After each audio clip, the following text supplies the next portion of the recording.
ఆగ్నేయ మూలలో ఒక బాత్రూమ్ కట్టేస్తారు. సో దాని పైనుండి మెట్లు వచ్చేస్తుంది. బాత్రూమ్ ఆనుకొని మెట్లు వచ్చేస్తుంది. బాత్రూమ్ ఉంటే పర్వాలేదు, బాత్రూమ్కు ఈ యొక్క మెట్లకు గ్యాప్ ఉండాలి. దేని దానికి ఉండాలంటే కలిసి ఉండకూడదు. కలిసి ఉంటే కొంత ఇష్యూస్ అనేటువంటివి ఎదురవుతాయి. అంటే చాలా ఉంటాయి ఇట్లాంటివి.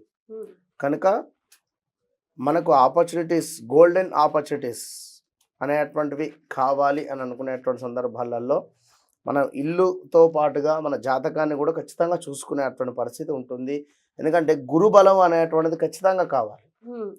గురువు యొక్క బలం కావాలి అంటే ఇంటి బయట స్వస్తిక్ సింబల్ కావచ్చును.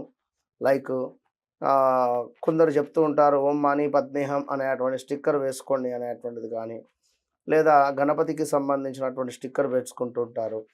వక్రతుండ మహాకాయ కోటిసుర సమ ఇలాంటివి కొందరు అంటే వారి వారి ఫీల్ ఏదైతే వారు ఫీల్ అవుతూ ఉన్నారో గుడ్గా అది వారు రాసుకుంటారు. కొందరు ఏంజల్ నెంబర్స్ వేసుకుంటూ ఉంటారు. అది మోస్ట్ పవర్ఫుల్ ఏంజల్ నెంబర్స్ అనేటువంటివి. అది ఖచ్చితంగా నమ్మాలి. ఎందుకంటే అందులో ఉండేటువంటి ఒక పవరు చాలా ఉంటుంది విన్నారా. కనుక సో ఇప్పుడు ఏమిటి అంటే మనము సింహద్వారం ఏదైతే ఉందో మనము గత కొన్ని వీడియోల్లో కూడా చెప్తూ ఉన్నాం. సింహద్వారం పైన, ఎందుకంటే ఈ విషయం నేను ఎందుకు చెప్పడం అంటే మొన్న మైసూర్ ప్యాలెస్లో వారికి ఏం తెలుసు అంటే ఆ కాలంలో వారు అట్లా నిర్మించి ఉన్నారు.